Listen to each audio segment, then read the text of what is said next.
नमस्ते। सुनिए आज की कहानी जिसका शीर्षक है स्वप्नलोक। यह एक ऐसी लड़की की कहानी है जो एकांत गांव में रहती है और उसे एक अनोखी शक्ति प्राप्त होती है लोगों के सपनों में प्रवेश करने की।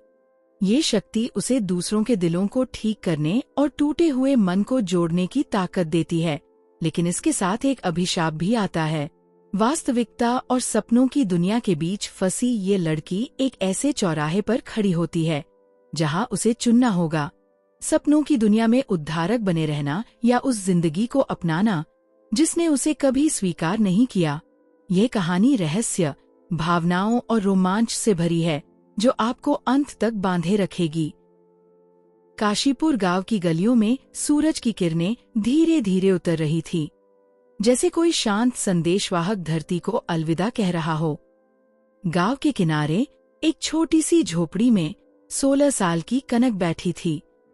उसकी आंखें, जो हमेशा आसमान की ओर ताकती थीं, आज फिर बादलों के पीछे छिपे रहस्यों को खोज रही थीं। कनक का जीवन सरल था, लेकिन उसकी आत्मा में एक तूफान था। गांव वाले उसे अनाथ कनक कहते थे, क्योंकि उसके माता पिता उसे बचपन में ही छोड़कर इस दुनिया से चले गए थे। उसकी एकमात्र सहेली थी उसकी बूढ़ी दादी, जो अब केवल कहानियों और यादों में जीवित थी। कनक की जिंदगी में कोई रंग नहीं था। गांव के लोग उसे अजीब मानते थे। उसकी बड़ी बड़ी आंखें, जो हर पल कुछ अनकहा पूछती थीं, लोगों को असहज करती थीं। वह लड़की कुछ अलग है, गांव की औरतें फुसफुसाती थीं। उसके पास कोई जादू है जो हमें नहीं समझ आता। कनक इन बातों को सुनती और चुपके से अपनी झोपड़ी में लौट आती। लेकिन एक रात सब कुछ बदल गया। वह रात थी अमावस की, जब आसमान पर तारे भी डरकर छिप गए थे। कनक अपनी चारपाई पर लेटी थी, जब उसे लगा कि कोई उसका नाम पुकार रहा है। आवाज न तो बाहर से थी, न ही किसी इंसान की। वह उसके मन के भीतर से गूंज रही थी। कनक, कनक। उसने आंखें बंद की और उस आवाज का पीछा किया। अचानक उसे लगा जैसे वह हवा में तैर रही हो। जब उसने आंखें खोली, वह अपनी झोपड़ी में नहीं थी। वह एक अनजान जगह पर खड़ी थी, एक ऐसी दुनिया में जहां रंग हवा में तैर रहे थे और हर तरफ धुंधली आकृतियां नाच रही थीं। ये एक सपना था, लेकिन यह उसका अपना सपना नहीं था। कनक ने देखा कि सामने एक छोटा लड़का रो रहा था। वह गांव का रमेश था, जो अपनी माँ को खोने के बाद से उदास रहता था। कनक ने उसे पुकारा, रमेश। लड़के ने चौंक कर उसकी ओर देखा। तू यहाँ कैसे? उसने डरते हुए पूछा। कनक को खुद नहीं पता था कि वह वहां कैसे पहुंची, लेकिन उसने रमेश को गले लगाया और कहा, डर मत, मैं हूं ना। जैसे ही उसने रमेश को छुआ, सपने की दुनिया बदल गई।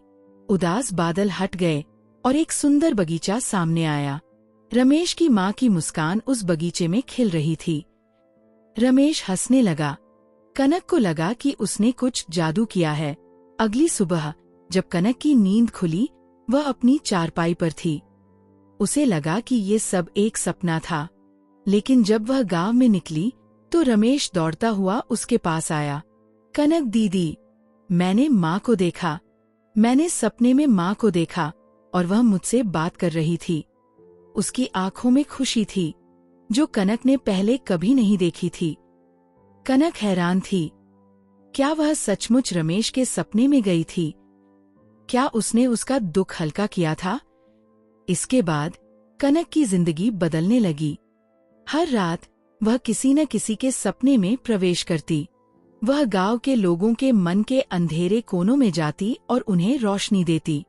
बूढ़ी लक्ष्मी, जो अपने बेटे की बेवफाई से टूटी थी, कनक के सपनों में अपने बेटे से गले मिली। मजदूर रामू, जो काम के बोझ तले दबा था, कनक के सपनों में अपने बचपन के खेतों में हंसता खेलता दिखा। कनक की शक्ति बढ़ती गई। वह न केवल सपनों में प्रवेश कर सकती थी, बल्कि उन्हें बदल भी सकती थी।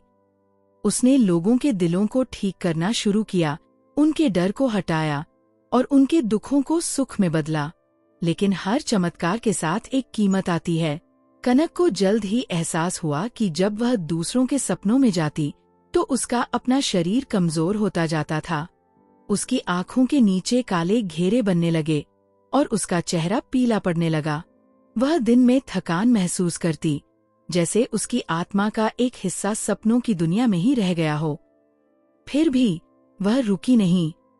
गांव वालों ने उसे सपनों की देवी कहना शुरू कर दिया। लोग उसके पास अपनी समस्याएं लेकर आने लगे। कनक, मेरे बेटे को सपने में सुख दे दो, एक माँ ने गिड़गिड़ाई। कनक, मेरे पति को उसकी गलती का एहसास करा दो, एक पत्नी ने रोते हुए कहा।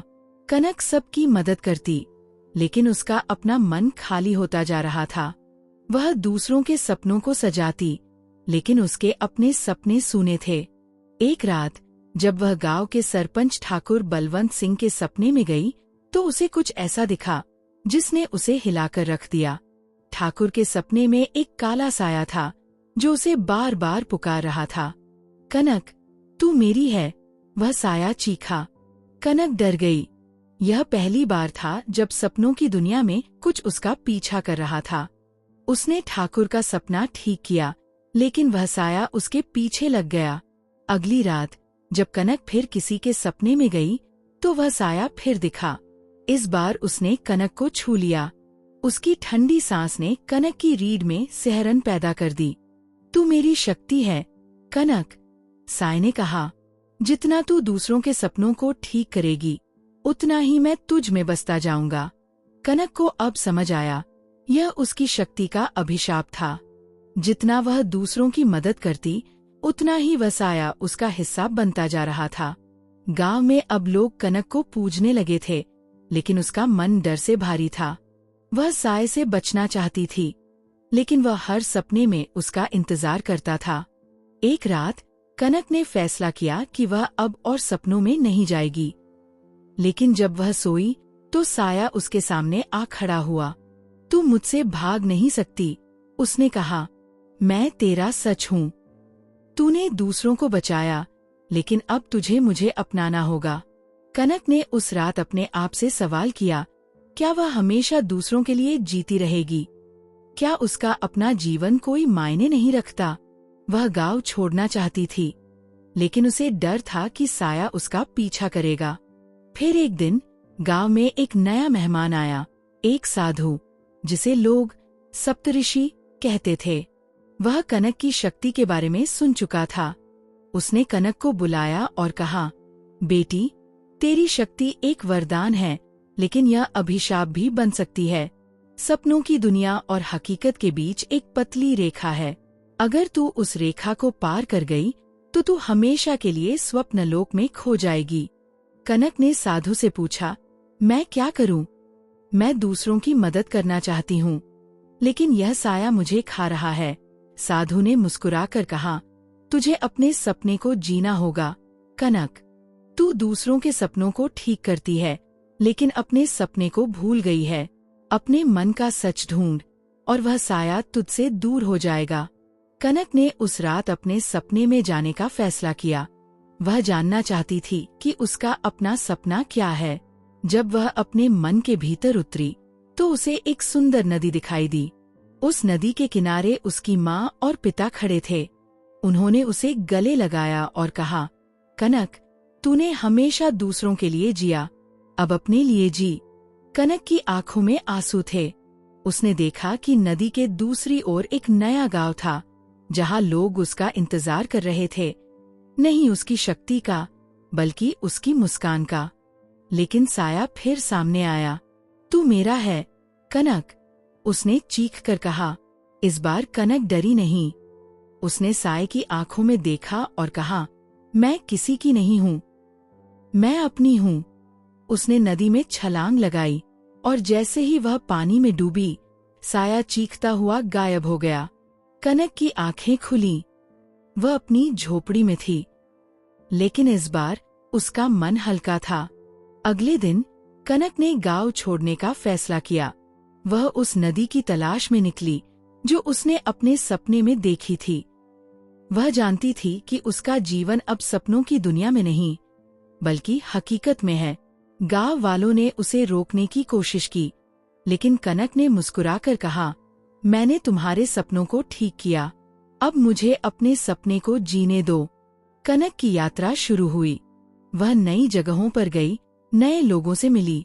उसने अपनी शक्ति का इस्तेमाल अब केवल तभी किया जब कोई सचमुच उसकी जरूरत थी। लेकिन अब वह साया उसका पीछा नहीं करता था। कनक ने समझ लिया था कि उसकी सबसे बड़ी शक्ति उसका अपना मन था। वह अब न तो सपनों की दुनिया में खोई थी, नहीं हकीकत से डरती थी। वह कनक थी, स्वप्नलोक की देवी, जो अब अपनी कहानी खुद लिख रही थी। ये कहानी हमें सिखाती है कि हमारी सबसे बड़ी ताकत हमारे भीतर छिपी है। दूसरों की मदद करना एक नेक काम है, लेकिन हमें अपने लिए भी जीना सीखना चाहिए। कनक की तरह हमें अपने सपनों को हकीकत में बदलने का साहस करना चाहिए, भले ही रास्ता कितना भी मुश्किल क्यों न हो। क्या आप भी अपने सपनों को जीने का साहस करेंगे? ये सवाल आपके लिए छोड़ता हूँ, ताकि आप इस कहानी को अपने दिल में बसाएं और अपनी जिंदगी की कहानी खुद लिखें।